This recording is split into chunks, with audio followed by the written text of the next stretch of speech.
So the opening sequence of the Simpsons, um, which is possibly the most intelligent show on television. And we're introduced to each of the family members. We see Homer working at the nuclear plant, and Bart cruising through town on his skateboard through Springfield, because every state has a Springfield.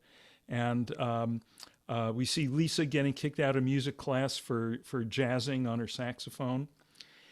And then we see baby Maggie sucking on the pacifier in close up. We hear traffic sounds behind, and we see her at a steering wheel. And so the thought is, oh no, a baby is driving a car. And then the camera, as it were, pulls back, and we see, no, she's sitting in a little baby seat with a toy steering wheel, which when I was a kid, I can remember they had those. They're long since gone because they were a safety hazard, I think. But anyway, so she's there having a great time, sucking on the pacifier, going back and forth the steering wheel, thinking she's driving the car. And the camera pulls back. We see, no, really, mom is driving, right? Marge Simpson is driving. So that's all you need to know about meditation and life. Okay, that's us. Good. Have a wonderful time. Play with your little steering wheel all you want. Mom's driving. Okay. Mother Nature, Mother Universe, Mother Tara. We've talked here about Tara. Have we talked in this group? Yes. No? Yes. This is this is the Tibetan representation of Tara, the female Buddha of compassion. And she's always very beautiful. She's often represented as green, like nature. And in all of these rupas, these forms, every little detail of the iconography is non-arbitrary. It's all meaningful. And the one thing I'll point out about her form is this is the standard pose of her legs.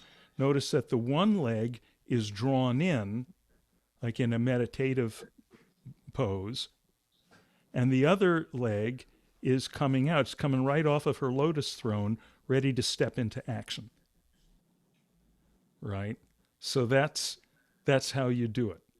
That's what real compassion is. That's how mom does it, and that's how we're being invited to do it, which is this half, draw within, settle into, find that boundlessness, and then come out, bring it out into the world in the form of the way we interact with people in our thought, speech, and action. So there it is. The whole story is here, or on The Simpsons, or anywhere else you look, if you look deep enough.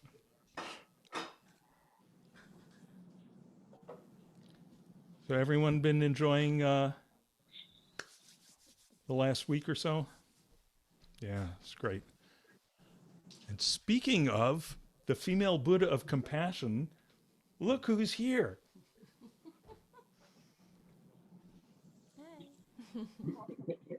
And look what she brought me. Cheers.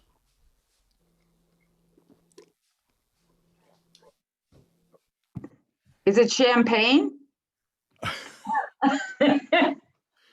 Um, if I started drinking champagne or anything else alcoholic, you would the session would become very entertaining for about 5 minutes, and then you'd see me sleeping. Oh, okay. I am the lightweight of lightweights. No, that's my beverage of choice, which is cappuccino breve. Go team. So Let's do some meditation, as long as we're all here.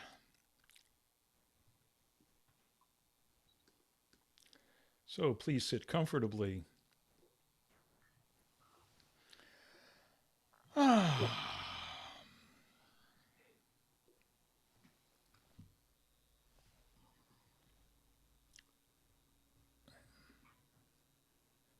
One second, my camera's acting up.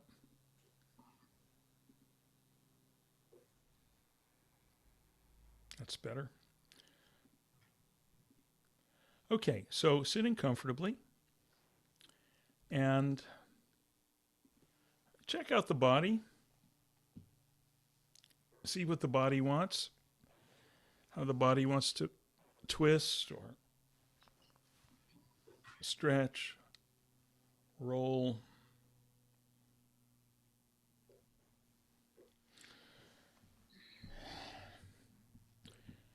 And let's do something in particular here with the body. And that is locate your scapulas. You know, those your little wing bones, your little chicken wing bones in the back, the shoulder blades. Locate your scapulas and pull them. See if you can feel out how to pull them down, straight down. They're not going to go way down, but some down, and then together, and then forward so that they're pressing into the back of your heart. And then relax. Okay?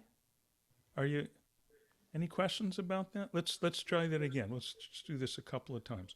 So find the scapulas, pull them down, then together, and then forward. So you're just pressing them really hard, actually, against your heart. So that pushes you into kind of an arch. And it's as if you're like breaking up the crust on the heart chakra here. Just, and then relax.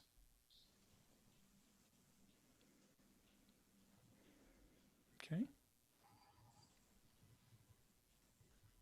Let's do it again. So the scapula's down, together, and then forward. So they're pressing you into arching, really feeling so that the front of the chest, like the heart chakra is just like heart bursting open, just bursting off whatever crust might be there. And then relax. And then you might feel like doing a little bit of the opposite, kind of curling the lumbar.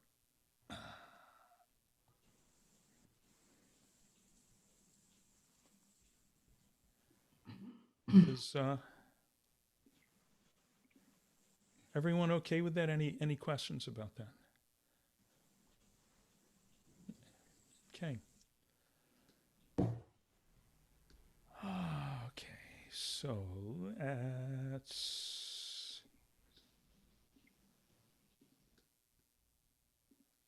close our eyes.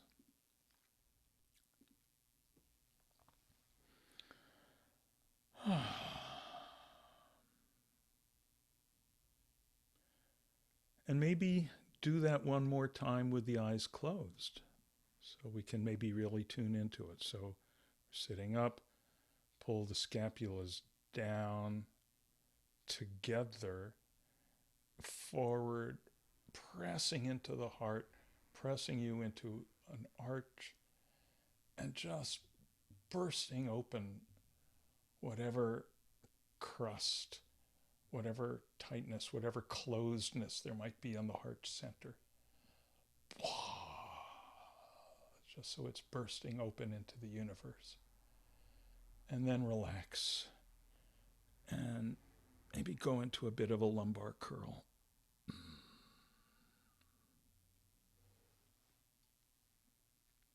And then sit up.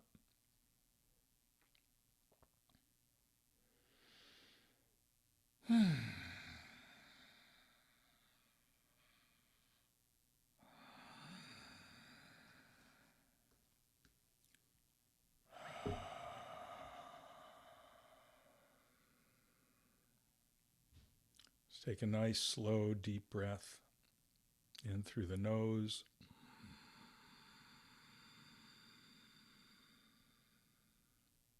And then retain it, not in a tight way, but retain it in a relaxed way. Notice you can relax as you're retaining the breath.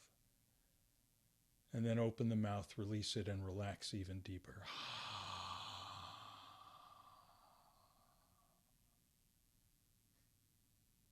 And again.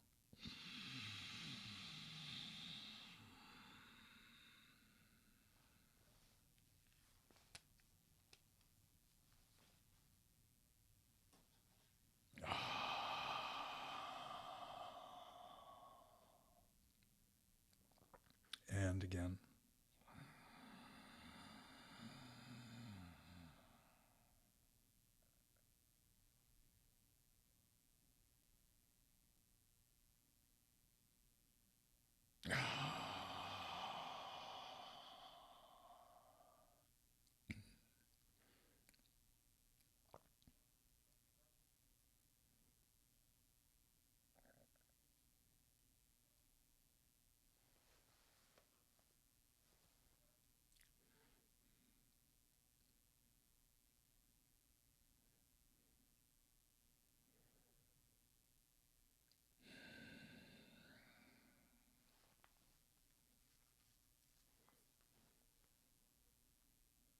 So it's done.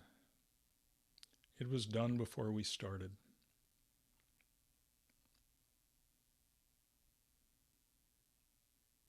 We're already present.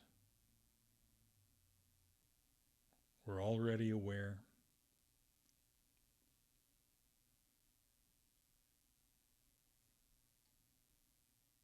That's it. Just resting in this aware presence. Not looking for it because we're always already here. Not trying to create it because it's the only thing that it doesn't go through creation and destruction.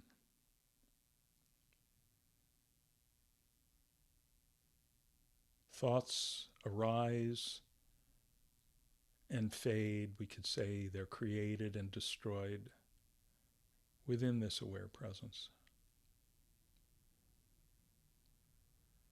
Feelings, sensations,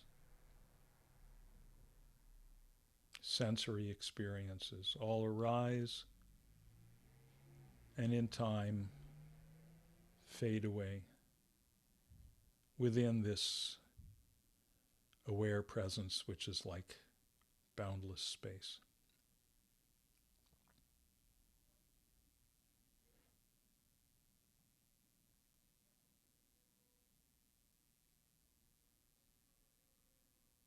And everything arises and fades, comes and goes, is born and dies within this space-like, boundless, aware presence. It all happens on its own without any help from us, without any supervision or monitoring from us.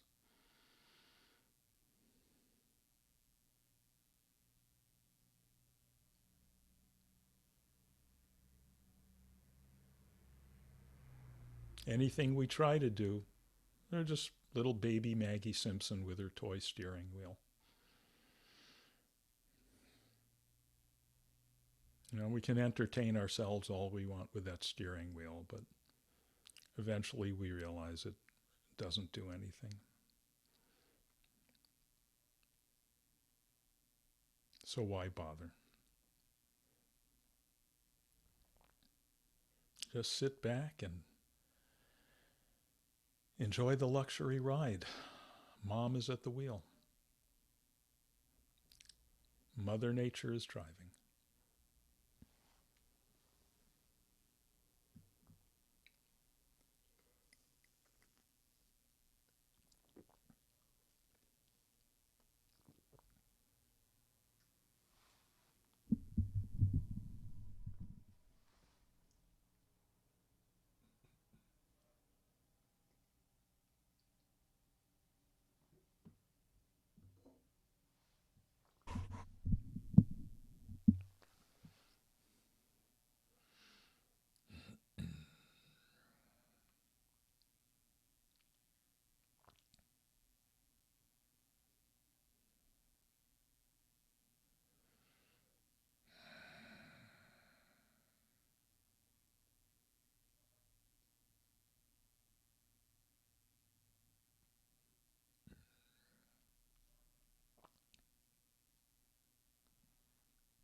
Just relax your grip.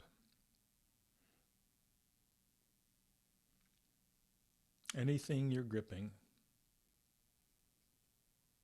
obsessing with, hanging on to, like a dog with a bone, just relax that jaw, relax that grip. Or anything you're trying to push away, that's also a form of gripping. Pushing away is a form of holding on. So anything you find yourself trying to push away, relax your grip, that's all. Relax back into this free, open, aware presence, which is always right here, and which has no edge, no outline.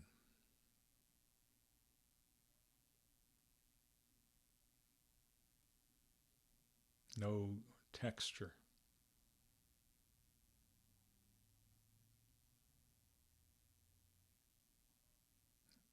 Completely free of all qualities, within which all the changing qualities of phenomena are experienced.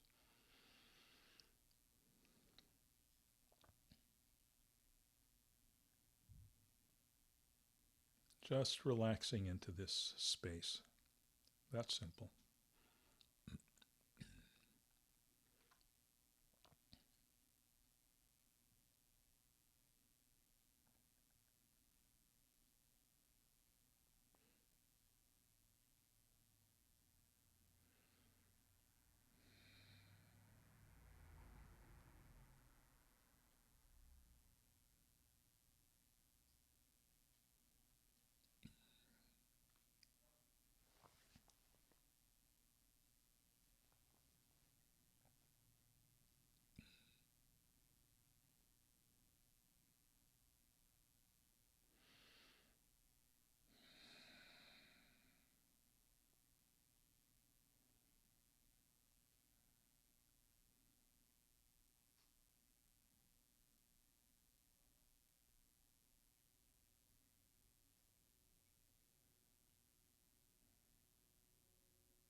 Everything's fine. Sounds are fine. Sensations are fine. Thoughts and feelings are fine. All just stuff coming and going.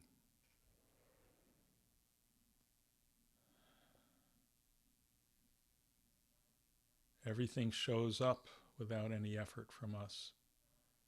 In time, it goes away without any effort, without any participation from us. So the coming is fine, the going is fine. Once it's gone, it's fine. While it's there, it's fine. We just don't much bother about it. It's just, yeah, whatever. The different ripples coming and going on the surface of this vast ocean of aware presence. We don't try to count or catalog the ripples or, oh, this one's good, this one's bad. It's all fine.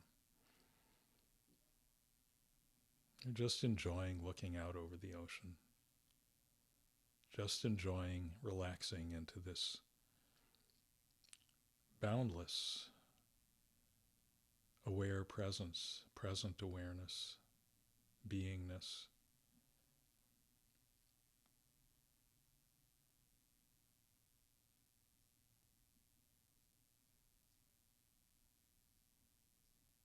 Just like open space.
And maybe just very, very quietly notice whether there's some little subtle, trying to be meditating going on. Some even just subtle intention to be doing it right, whatever right means, whatever it means. And if so, just throw it into the vaporizer. Just vaporize that into space.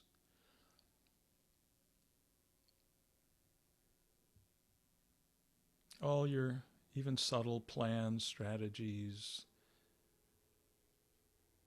whatever you think you've learned about how to do this. In fact, whatever you think you've learned about everything. In fact, everything. Just throw everything into the vaporizer. Past, future, present, identity, preferences, history, any understanding of what supposedly is what.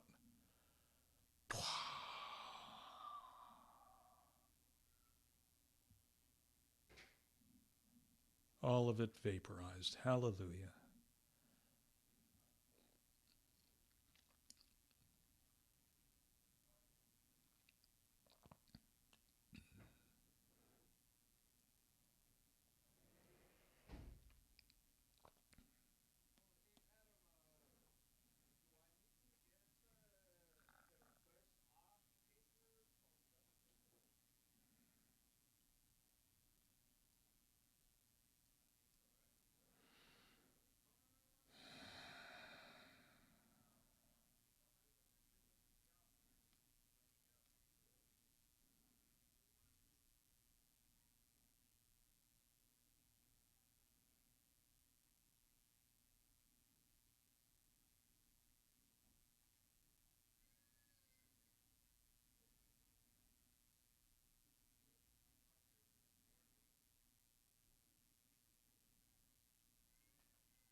And as always, Keep the eyes closed for a few minutes as you gently bring the body back to a more active state.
Okay, how's everyone doing?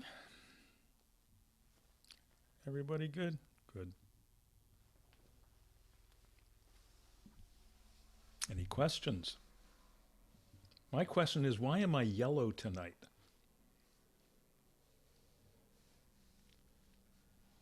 I just fiddled with my camera settings, but oh, maybe I'm golden tonight.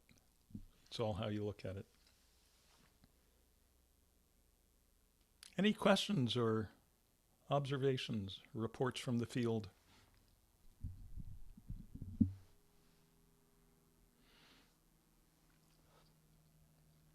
You know, I read somewhere once that coffee was discovered, invented, I guess the beverage invented by monks in Turkey, Christian monks, when they would be doing their long, days and weeks of meditation.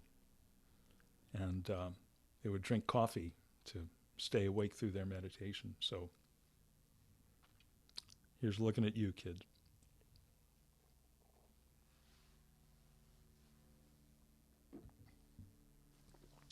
Yes, Philomena, please unmute yourself.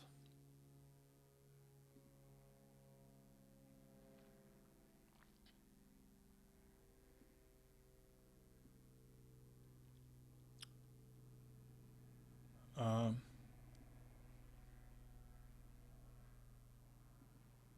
Philomena, Oh, you're... sorry. I didn't unmute. It's Jean. Yes. John and I are having a little trouble hearing you. We have our volume all the way up. Is anyone else having that problem? They're shaking their heads no. Okay, it's on my end then. It's Okay. not me, it's you. Okay, thanks. Yep. I love when it's not me. I know that feeling. Anyone else who's been like married or, lived in a relationship, tell me if I'm the only one who experiences this. Like when, something is hopefully not something major, something screwed up, something got broken, something got lost or something, and I realize, oh, it wasn't me, it was her. Not that I need to rub her nose in it or anything, but it's like, oh, it's great. It's great. It's not going to be on me. And it's in fact, it's a chance for me to be magnanimous. Oh, honey, that's fine. Don't worry about it. It's so great.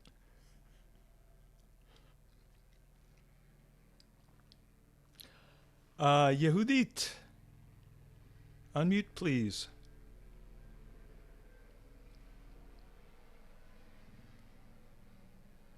You're still muted. Okay, hi. There you are. Um, First, I just want to say something about the coffee. The Okay. coffee. Uh-huh. It's not that it was invented, but the coffee beans comes from Ethiopia or Yemen. And Right. then through Arabia, it arrived to Turkey and to Europe. If you want to read a fantastic book about the story, the history, and brewing of coffee, it's called The Monk of Mocha. Mocha is a town, a city in Yemen. It's fascinating. You will learn so much about coffee. Uh-huh. Wow. The Monk of Mocha. The So- Monk of Mocha. So Excellent. that's easy to remember. How are they spelling mocha? M-O, I think, if I remember, Should be M-O, C-A. Maybe Yeah. C-K-A. maybe, yeah. Because M-O, the way it's come down to us now, M-O-K-A, this is how I make coffee in a mocha pot, Yeah. which, especially those of you who've lived in Europe, that's how most Europeans do it. And it's also called stovetop espresso. And it's good stuff. So You it's don't- a fantastic book. It's fantastic. It's all true story. So were about they the beans. were they making the beverage out of the beans in Yemen and Ethiopia And in before it your, got to yeah, and Ah. there is kind of an argument. It started Yemen or Ethiopia, and Okay. it's a kid. Now he's a young adult who came from Yemen to Berkeley area, to the Bay Area, Hmm. when he was 10 years old, and then eventually he found himself going back. Right. Just in the last 10 years or so, he wrote the book about the origin of coffee. It's Mhm. fantastic. It's Mhm. fantastic. But then I want to ask a question. I don't know if it's silly or not silly, okay? I hope it's silly. Okay. So when you're in a better mood, in a good mood, and you try to meditate, but then I hear you guiding us and say, release your grip. But I don't want to release the grip. I have happy thoughts. I have a happy story going in my head. So am I meditating or no? I don't know. Am I relaxing? I'm relaxing into the present moment, which I'm joyful. So I don't know. So I don't know. So that's what I wanted to say. That's a About great meditation today. question. It is? Okay. Yeah. Thank you. I'm a little disappointed. I was hoping for a silly one, but we'll go with that. Well, I wasn't sure. Okay. Yeah. No, no, Okay. no, no, no. And everyone, please always ask. It's I over and over and over again. It's always the questions that people hesitate to ask, or they think it's too silly, or they think it's too personal. They're always the best questions. Whenever I'm giving a workshop, and I give these workshops, and we might spend a whole day together, and I'm taking questions, we're dialoguing, we're meditating, and then we'll have a couple of breaks. And whenever we go on the break, invariably one or two people come up and they say quietly, like I just wanted to ask about this, and always 100% of the time it's It's a stuff good that question. I'll say, bring that up in the group after the break, because that's the primo stuff. That the stuff that you think is too personal or is only you is everyone, because it's the stuff that's closest to us, right? So yeah, it's easy to say release my grip on the crappy stuff, right? Anyone can do that. Yeah. Oh, I'm thinking about the bad thing and that. Oh, just relax my grip, release it, let it go, relax the grip on it. Great. But then when I'm hanging on to the other stuff, oh, it's so much fun, but I don't want to let go of that. Well, that's the advanced course. That's the advanced course. That's the advanced test, right?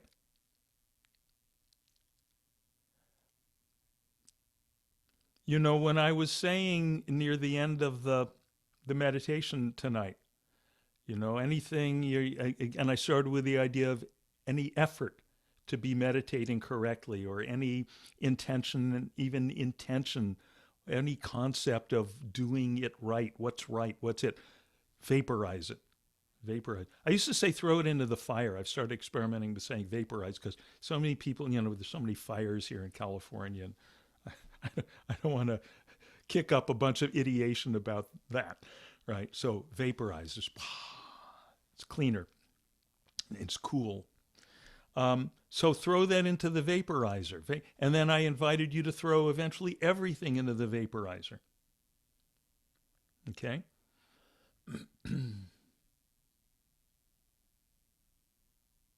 There is a moment up there ahead in your future where you will have no choice, where everything's got to go into the vaporizer. Okay? We call that dying, right? Might be 50 years from now, might be 15 seconds from now, might be the next breath. Okay, see, this breath is here. We'll see about the next. There's no guarantees. At the time of dying,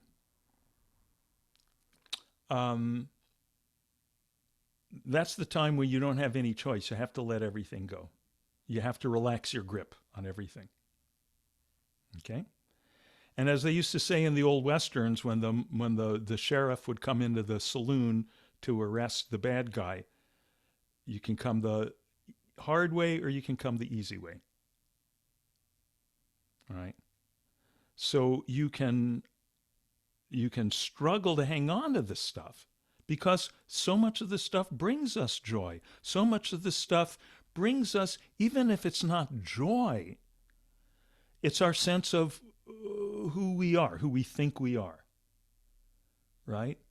Even it's our story, right? Even if your story is, I'm such a schlemiel, I'm the, right? Even if we think, oh, all those other people, they're arrogant and they're successful and they're arrogant about their success, blah, blah, blah.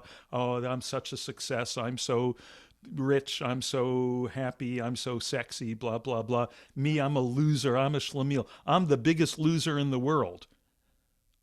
What an ego trip that is. Right?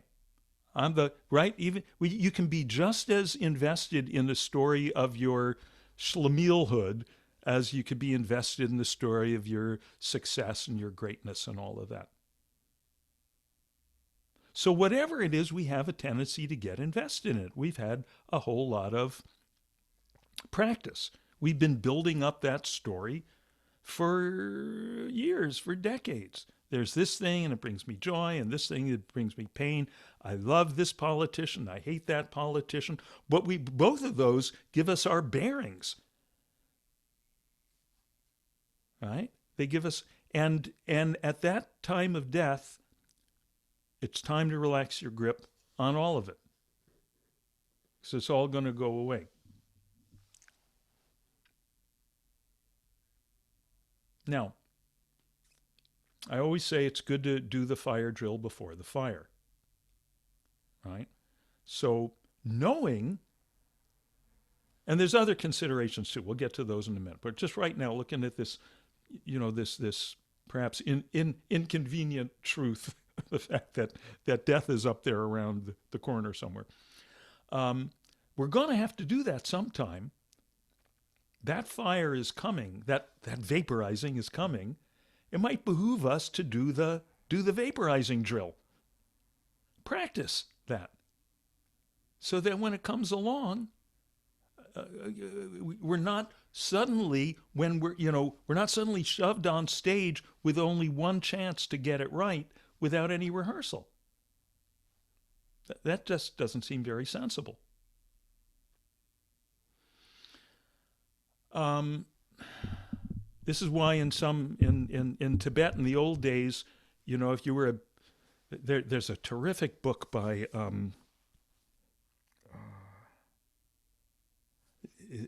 his name slips my mind at the moment. It's called the Crystal. I can't remember now. Terrific book by this wonderful Lama. He just died a few years ago. He emigrated from Tibet to Italy. Starts with an N. Anyway, and he tells a whole story of his life as a monk in Tibet in the old days. Starting with, he was 10 years old, he joins the monastery, and the first task they give him is to build himself a coffin and sleep in it every night. Okay? Now that's hardcore. That's hardcore. Most of us, in our culture, we're not going to do that.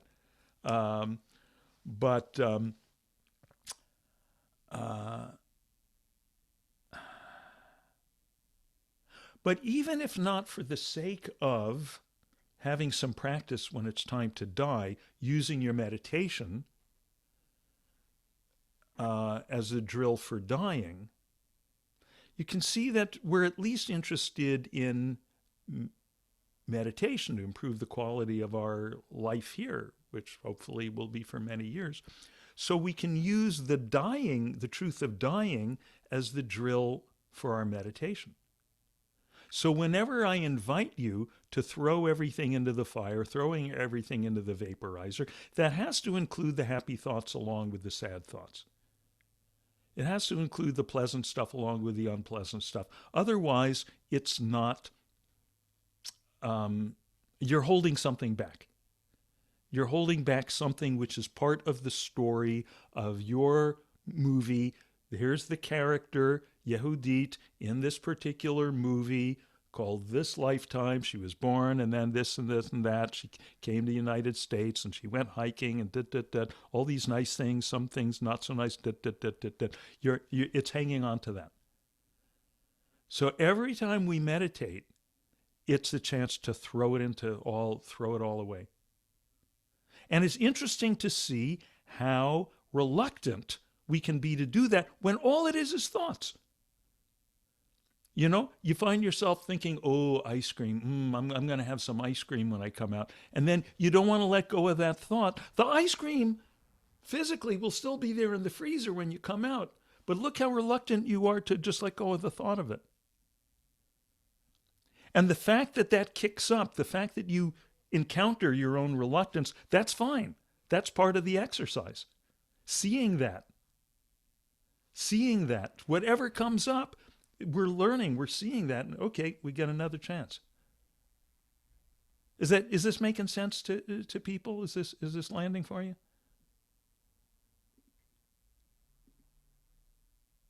Yeah, Yehudit, you're muted again.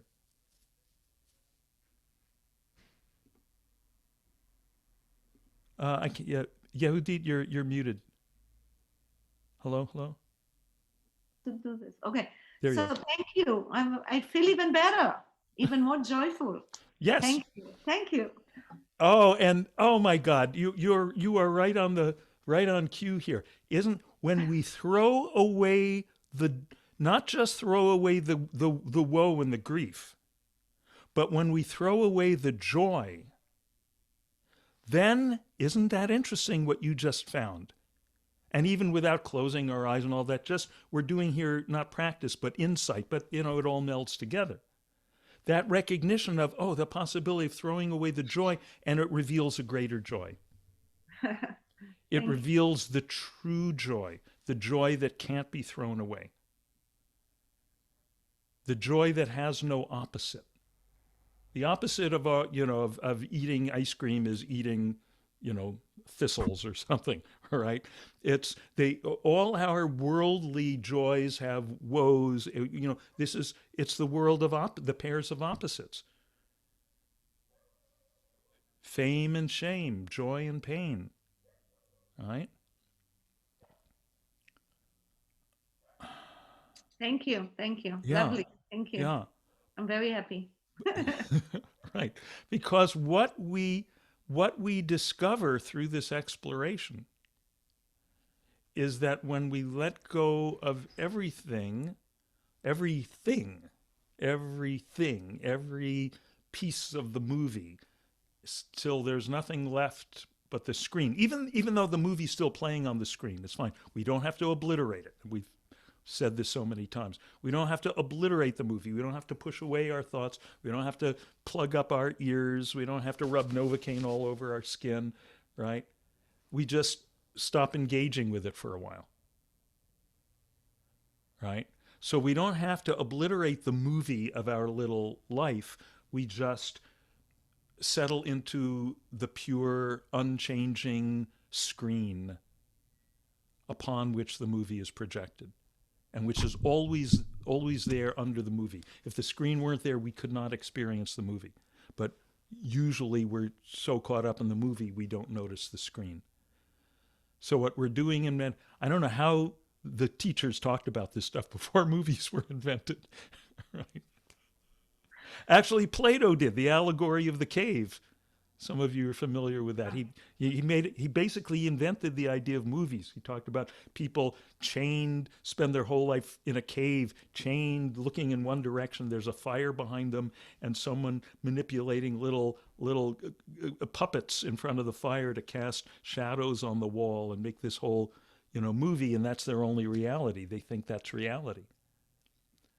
But but one day they escape from the cave and find out that little reality, that little movie was just a hint toward this bigger, more expansive, more sunlit reality. That's Plato. He's the foundation of so-called Western philosophy. He's talking about enlightenment.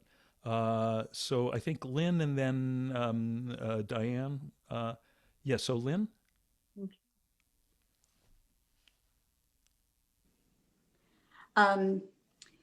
There's something that somebody said in my presence when I went to a dorm, an overnight dorm visit, and it was somebody just walking in the hallway looking kind of different. And she said the following: "Where is this somewhere, nowhere? Where is this nowhere, somewhere?" This was back in 1959. And so that expression keeps popping up in my head when we have these sessions. It comes and goes, but I'm just wondering what your thoughts are with regard to that. And she was she was kind of an interesting, unusual person who was at that time probably 18 going on 19 at the time. And so I'm wondering if anybody else has heard that expression or what the reaction is. So what she said was, where is this somewhere, nowhere? And where is this nowhere, somewhere? Yeah. It got my brain going. Since 1959, wow. That was in 1959, so that was pre psychedelia, Yeah. Right. That came later.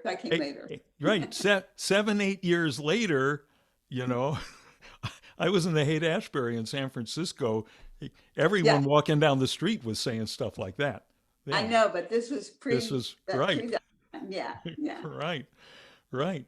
Yeah. Where is this somewhere, nowhere? Where is this nowhere, somewhere? Yeah. Works for me. I mean, we can riff on this. I mean,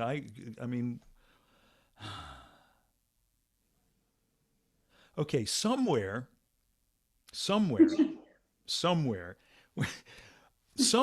implies orientation in space, right? Somewhere, someplace, someplace. Is this is we look around, and I'm looking around the room here, and there's a place for everything. Everything is someplace. That kaleidoscopic photo of Joshua trees is right there in its frame. The frame's hanging on the wall. Each book is in it, right? Everything is somewhere. And then by it's everything is there along the, we could say, the x-axis. We could say everything's at some point on the x-axis of space. And then also everything is there in some along the y-axis of time. That photograph there was created at a certain point in the past. It's going to cease to exist at some point in the future. So everything has some existence in time and space. It's what we call somewhere, and by implication, sometime.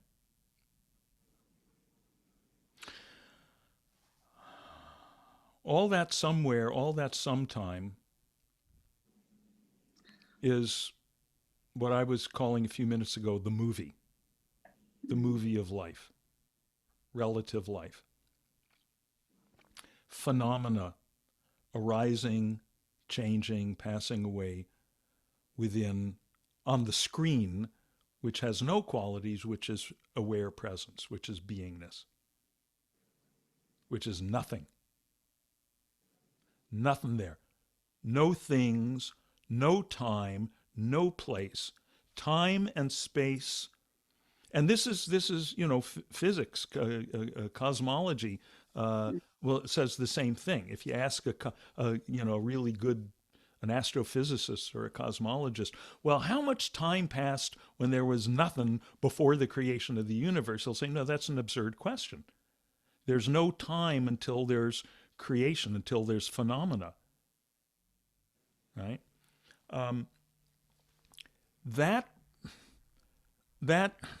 placeless place before there's time and space, that nowhere, is what we sink into in meditation, right? Now, it's not necessarily always clearly experienced that way. It can just seem like, okay, that was relaxing. There's something nice about it. Great. Maybe it's going to help regulate my blood pressure. Maybe I'm a little more calm and mellow and I come out a little more resistant, a little more natural, water off the duck's back relationship with all the crazy stuff in the news and so forth. Great. God bless. If that's as far as we ever get in our insight about it, great. As long as we keep sitting down every day and practicing so we can keep getting those benefits. But if we look deeper into it, if we start to, get the clear appreciation of what's going on is we're settling into the placeless place, the timeless time. We're settling into the nowhere. So that's where where is somewhere and nowhere? Right here and everywhere else. All this somewhere is taking place within nowhere. All these phenomena are taking place within the boundless, non-phenomenal, aware presence, beingness. Sat, Chit, Ananda, they say in Indian philosophy. Sat, pure being, just being, presence, not a thing that is present, not a thing that is, pure being. Chit, awareness. And there's like equal signs between these. Sat equals Chit equals awareness, right? So Sat, pure beingness, prior to any particular thing being. Chit, awareness, because the Sat is not dead, it's not inert. Beingness and awareness, presence and awareness are synonymous, right? Awareness is not some final product of cosmic evolution and organic evolution, final product of brains. Actually, it's there at the beginning, and within that, this whole drama of producing stars and planets and organisms and brains takes place within that, takes place on that screen. There's no way to convince people of this. You can't prove it logically. But the clearer your insight into this becomes, the more you're seeing it the same way, I'm seeing this microphone. And then Sat equals Chit equals Ananda. And Ananda is translated as bliss, happiness. It's exactly what Yehudit was talking about, was noticing, registering. Oh, when we let go of even the joy, not just the woe part of the movie, but the joy part of the movie, then we can really sink into the screen and we realize that's the joy that has no opposite. That's the best we can do with words. It's again, it sounds like, oh, that's just a mood. That's just a product of, a particular, one more fragile style of functioning of the human nervous system. And it's, only, all the sages report this. Once you have the direct experience of it really clearly, no, this has no opposite. This is it's not a state. It seems like a state when we first glimpse it because we get these little glimpses and we go, oh, that was so nice. I want to have that again. It becomes more and more clear. No, that's the background of everything. It's there all the time. It's where that nowhere is where this conversation is happening right now. Is this resonating for you at all? Yeah. Yeah. Yeah. Cool. That's so great that woman gave you that little slogan that clearly resonated for you for all these years. Yeah. I can't tell you what her name was, or I didn't ever see her again. Even though she should have been in the class above me. Yeah, it's stuck with me all these years. Yeah, that's Thanks, great. Dean. Yeah, you bet. No, and I've had those encounters, and probably a lot of people here have had those encounters. Maybe someone you see once, maybe someone says something and maybe doesn't even mean any deep meaning by it, but that's like my favorite thing is finding things like, I've got this in one of my books, the best, most complete, concise meditation instruction of all time I found on the side of the Tropicana orange juice carton, which is nothing added, nothing taken away, not from concentrate. Yeah. Yeah. Yes, Perfect. Diane. Unmute, please. So just wanted to mention, I had an experience this evening, which I realized I have had several other times during our meditation sessions, which is after we've concluded the meditation and we start talking, you'll say, well, when we were meditating, I said these things, these several things. Right. I didn't hear them. It Right. doesn't sound familiar. It's not, like, oh yeah, I kind of forgot about that. It's like, Nothing. and I don't know. So I started thinking, I don't think I'm asleep. I'm pretty aware of being aware, but it's as though like I'm so deep into the awareness that I'm not aware of what you're saying. Right. It's either good news or Yeah. or I don't know what it means. Yeah. No, that's excellent news. This is like the benchmark. This, in a way, that's why I say this stuff, so that you get a chance to not hear it. That's pretty fun. Yeah, no, that's kind of, in a way, it's kind of a benchmark. You only, when you don't hear the stuff, it's because you don't have to. Mm. All the stuff that I say is just to kind of give people little reminders, little prods, little facilitation to, oh yeah, just relax back into this, relax, and then relax back into the screen, into everything, into the nowhere, which is where there's no time, there's no space, and there's no Dean yakking away. For once. Right. There's no nothing. There's no nothing. That's the stuff. That's the stuff. And it's beautiful. As the altar cockers would say, if I had $1 for every time someone said, so yeah, I didn't, so I was thinking, was I asleep? But it didn't seem like I was asleep. Really, if I had $1 for every time I've heard that, I would be rich. And I love it because this is classic. What this is this is turiya. Okay, we've talked about this, and we will talk about it again right now, clearly. So, in the old yogis in India centuries ago who first laid this stuff out based on their explorations, noticed that there's normally 3 states of consciousness: waking, dreaming, deep sleep, dreamless sleep. Okay, and they characterize them, right? Waking, the consciousness is, as it were, switched on and active.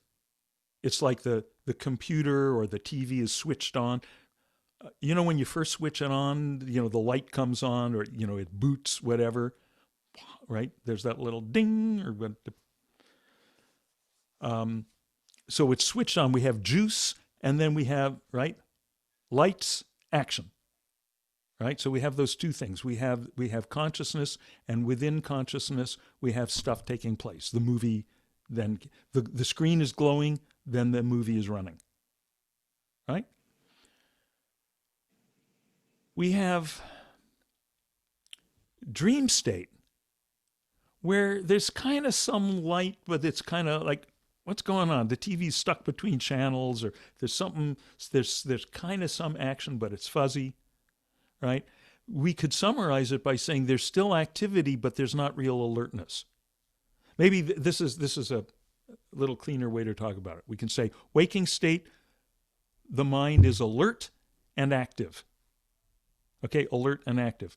Dream state, the mind is active, but it's not alert. Okay? Deep sleep state, the mind is neither awake, neither alert nor active. It's kind of like being dead, just doesn't last quite as long, right? It's like not existing. Okay? There's no movie on this. The screen is switched off. The screen is dark, so naturally there's no movie going on the screen. So those are the 3 states of consciousness that we've been cycling through every 24 hours for our whole life. And physiologically, we can hook people up and find, okay, each of those states, they're neurophysiologically distinct. There's characteristic brain waves and EEG, right? EEG activity is brain waves, and metabolic activity, different stuff going on in the body chemistry for each of those 3 states. Now, alert and active, active but not alert, not active. Can you see what's missing? Mathematically, almost with mathematical inevitability, there's one more possibility, one more combination. Alert but not active. Okay? And this is what the ancient yogis called turiya, which literally means the 4th one. Comes from chatur. It means 4. Eka, dwa, tri, chatur. 1, 2, 3, 4. So chatur, turiya, the 4th one. You see, they were very scientific about this stuff. They weren't vague or mystical or anything. All right? So here's the 4th one, where the mind is active, non-active, but alert. Now, we're saying this in very kind of dry clinical terms, but if we look at what it really means in human terms, it's huge. Because everyone wants peace of mind. Everyone wants, I just want rest from all that stuff, all that chazarai, right? And even as Yehudit discovered tonight, not only the chazarai, but even the good stuff. The mind wants rest. Well, we get rest. We get complete peace of mind every night for 6, 7, 8 hours, but we're conked out, so we don't experience it because the mind is non-active, but it's also non-alert. So if the mind could be completely alert, yet completely inactive, that would be really nice, because we could have the total peace of sleep experienced with the clarity of wakefulness. That's what happened to you. That's what you were describing. And people all, and in almost invariably, when people get kind of first glimpses of it, they'll say, yeah, I think maybe I was asleep, but no, I wasn't asleep. And it's because going through life with just the three states, we're accustomed to the idea that anytime the mind is at rest, that's sleep. We don't quite, we kind of have to make more conceptual room for this possibility that we can be wide awake in this non-activity. Now, and as you experience it, doesn't mean, it's not that you stopped hearing. This is important. The ears were still working, but you were not engaged with it. Right? That's important. We don't have to plug our ears, and by the same token of that, we don't have to make the sounds go away, we don't have to make the thoughts go away. So that's why we don't, in order to settle into turiya, transcendence, restful alertness, the wakeful hypometabolic state, samadhi, satori, kensho, grace, whichever inadequate term we want to use, we don't have to push anything away. We just do what you did, which is not much, which is just hang out, just rest in the awareness that's there, and leave it to mom to drive the car, because mom's always going to drive us home, right? And this is our home. This is our home, resting within our own nature, within the nature of existence. And then, so it's really good, this little, that just seems like some funny little, odd little observation. Really, it's the whole ball of wax is there if we look at it closely. It's the whole story there. And then we get more and more familiar with that. The experience of that in meditation gets clearer. And most significant, more and more, that starts to be that experience of the screen starts to more and more be there, even while we're out here actively engaged in the movie. So that brings us to the fifth state of consciousness, where eventually the fourth state, eventually turiya, becomes permanent. Okay, we become established in that, and that becomes the permanent background of the other three. So we still continue to cycle between waking, dreaming, and sleeping, but with transcendence now as it's all happening within the context of that, which is Satchitananda. It's all happening within bliss. Yippee-ki-yay. That's why the Buddha's smiling. Years ago, I read, when I was, I think, just a kid, 12, 13 years old, some essays where they brought all these philosophers together talking about, why does the Buddha smile? And, they were on all these theories, and he knows this, he knows that. This is why the Buddha smiles. It's not that he knows anything. It's that he knows nothing. Literally, he knows that the nowhere that Lynn was talking about, he's living it. He's living it. It's there, and spontaneously, of course, which is the only way it can be. I can't try to experience the microphone. There it is. By the way, is that Don Quixote in the picture behind you? Nice. Okay, you're muted. Never mind. Come on, unmute yourself. Come on, Diane, speak up. Okay, There you it kept saying that the host won't let you unmute. Oh, sorry. Okay. J'accuse. It's not you, it's me. Okay, I just fixed that. Okay, yes. But now you have to unmute yourself. Now you can. Oh, come on. Wait. Wait, there we go. Yeah. Show That me the- time it was you. At that time, it was me. So yes, it's Don Quixote, and it was painted just out of, because it's interesting. It's by Zero Mostel. When Get he was out. blackballed and couldn't perform, he did quite a bit of painting during that time. My dad bought several of his. Oh, really? Yeah, but I love this one. I did not know that he did that. I love Zero Mostel. Yeah, Oh my God. yeah, he was incredible. Wow. That's just, I always thought it would be cool to name a kid Zero. Except for if you were the kid. Was that his real name? I don't know. Yeah. I doubt it, but I don't know. But see, now in the context of everything we've been talking about tonight, Zero is that, that's like that's it. That's the nowhere. That's the nothing.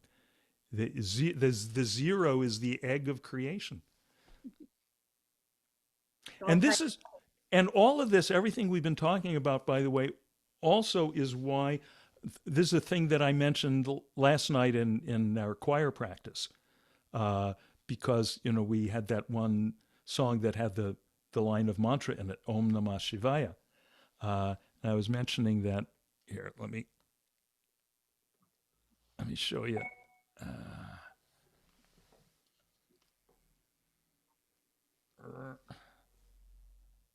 Okay, on the back, in the middle of my altar there.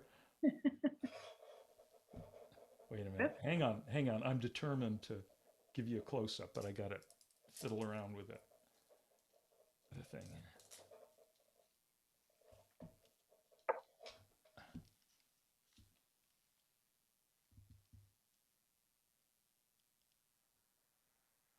Okay. So, come on. There we go. Yeah. So that's one representation of Lord Shiva, who is the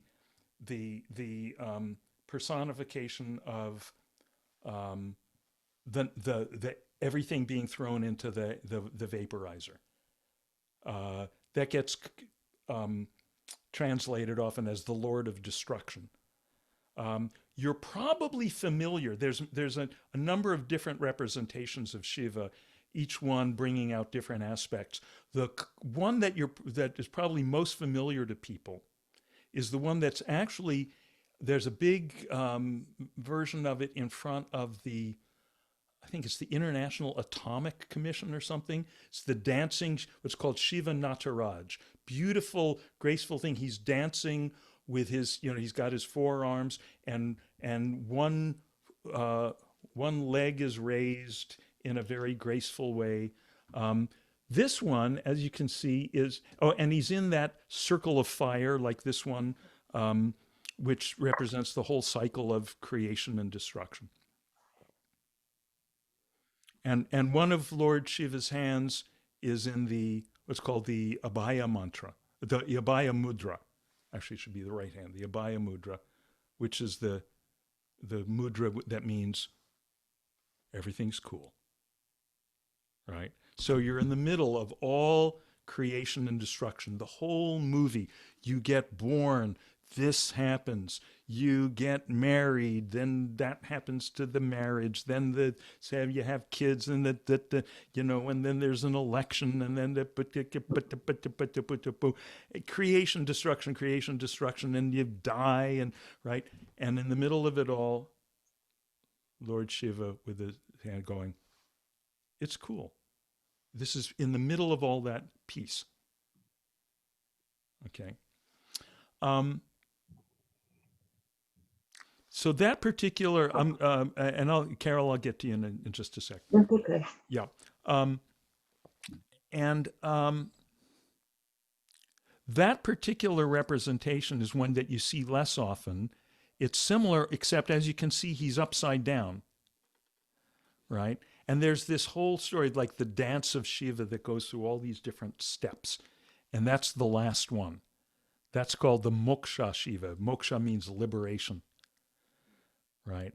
Which is like when you finally let, you can see he's, you know what, let me bring this up.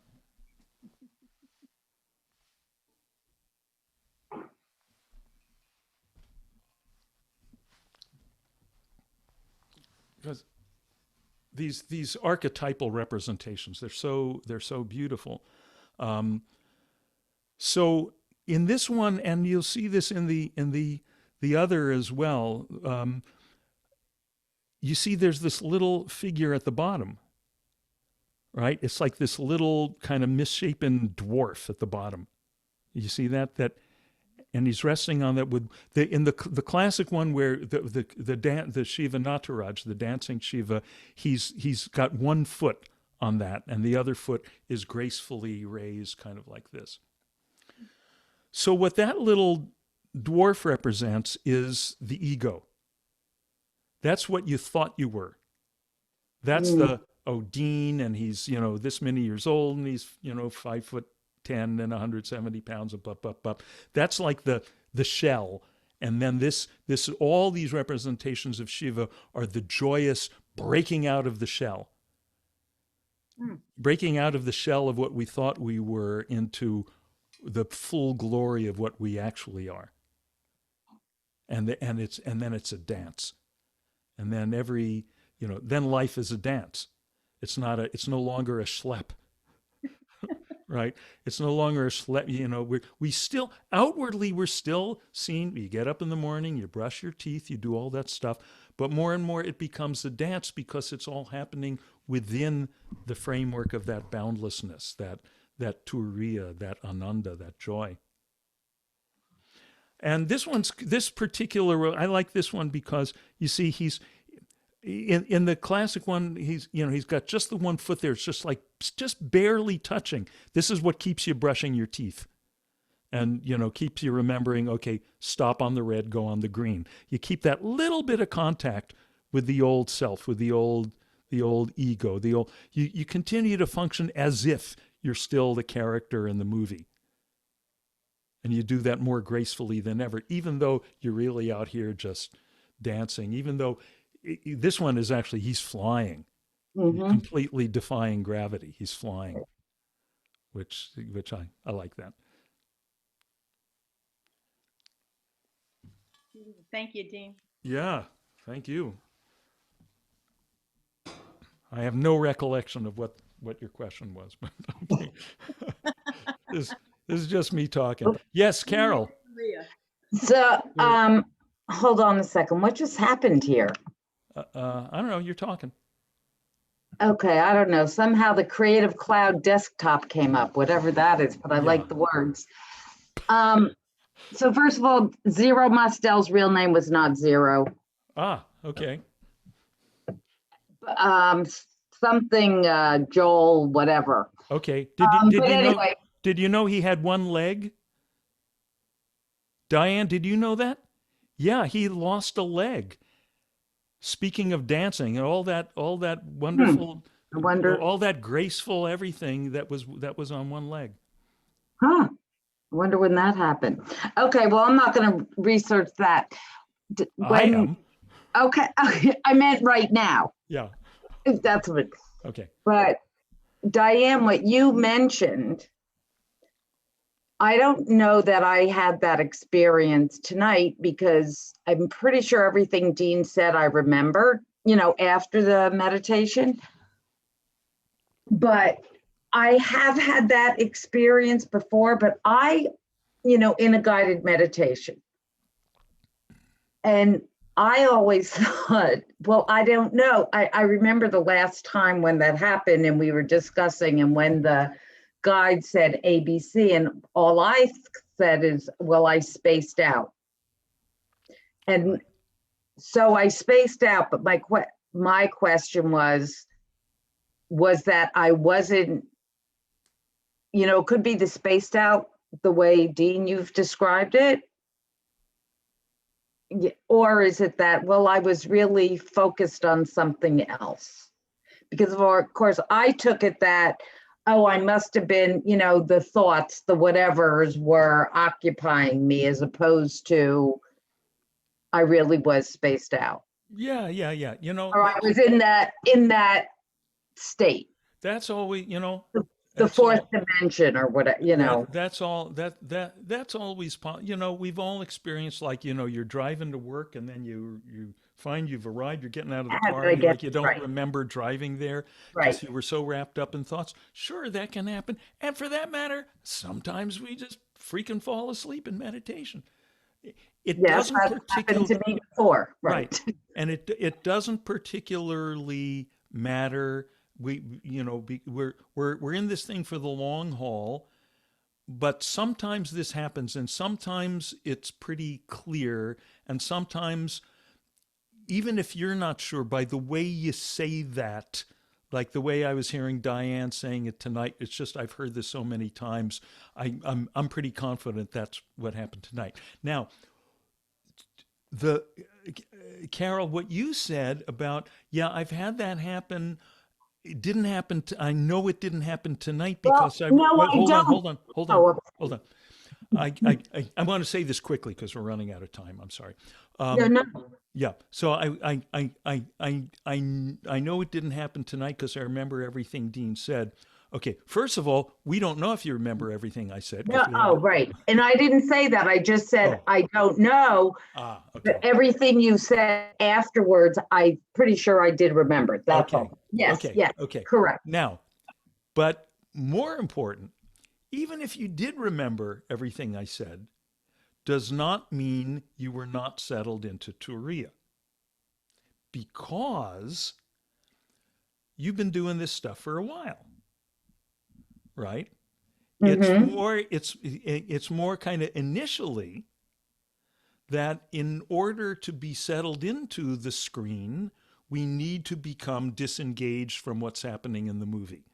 More and more, we can be settled into the screen without becoming disengaged in what's happening in the movie. That's the cultivation of the fifth state, right? Okay. That's everything that I did a little 5-minute riff on that. So, so, but it's great that you bring it up because very often you'll hear this from people who've been practicing for a while. They'll say, gee, it's not like when I first started, I'd have these really cool things and where I'd lose everything and the contrast was so great. It was like falling backwards off a cliff.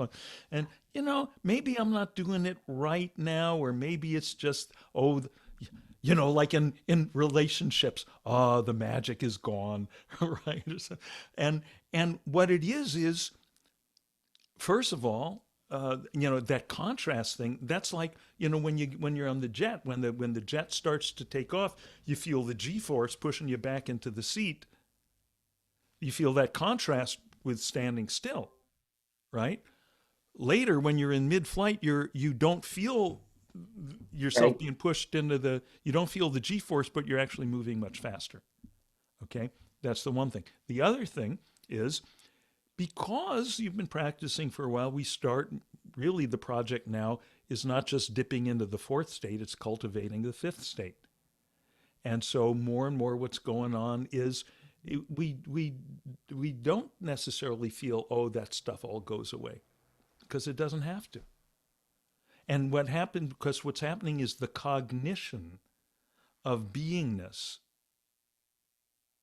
doesn't require the everything closing the eyes and the breath settling down and all that. Just more and more right now. Everyone here on this call right now. Yeah, okay, you can look around. There's walls and there's couches and all that.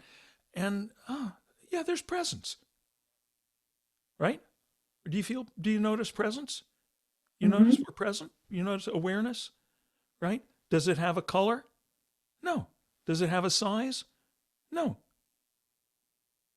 All the stuff that has colors and sizes and textures is here. But this awareness is textureless, it's sizeless, it's colorless.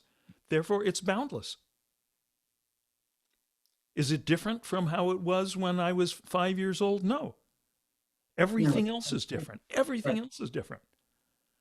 The stuff that was urgently important to me when I was 5 years old, getting through a day of kindergarten without accidentally calling the teacher mommy. Right? that used to be, I had to really work at that. It was so embarrassing when you did that. All that stuff has changed, right? All the, whole lot of attitudes and thoughts, everything, this body that I see here, completely changed. But this background of awareness, this silence, is exactly the same. It's the only thing that's the same because it's outside of time. It's outside of space. We're experiencing it right now. We're not going to create it. We're not going to start to experience it. It's just the cognition of it comes a little, like the old Polaroid films. It just comes a little more into clarity, a lot more into clarity. Thank you. Thank you. And the more we come into the clear cognition of that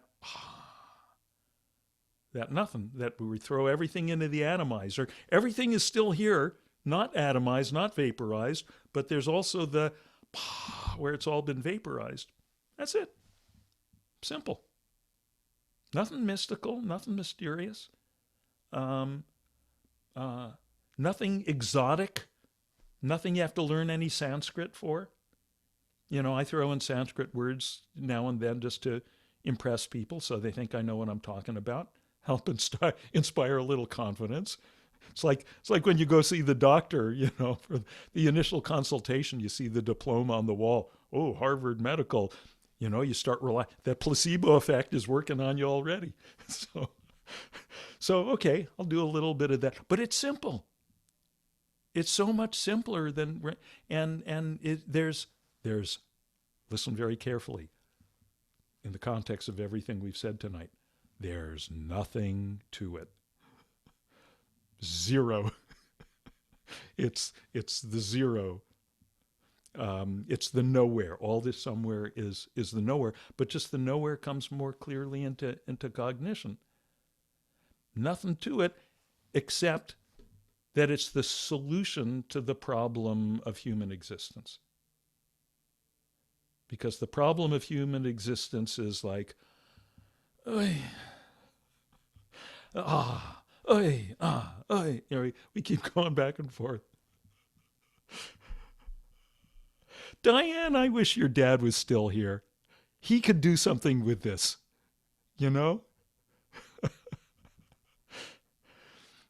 Oy, So, on that note, why don't you all unmute yourselves? May all beings, so if you feel like it, you can sing along with zero here. May all beings swiftly realize their divine zero-ness,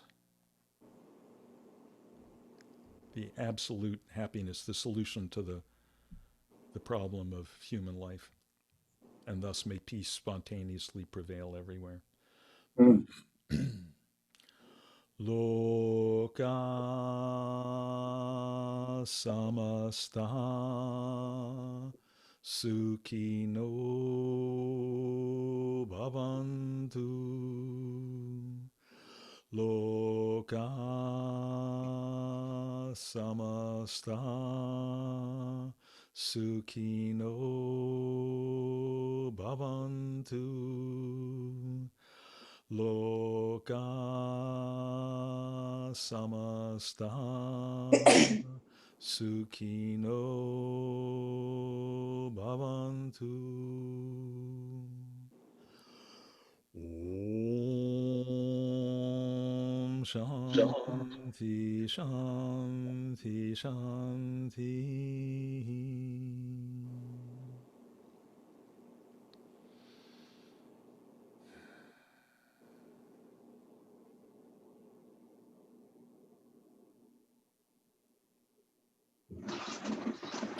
Thank you, everyone. Thank you so much. Thank you. See you Thank around. You. Good night. Night, everybody. Night, Enjoy everyone. being.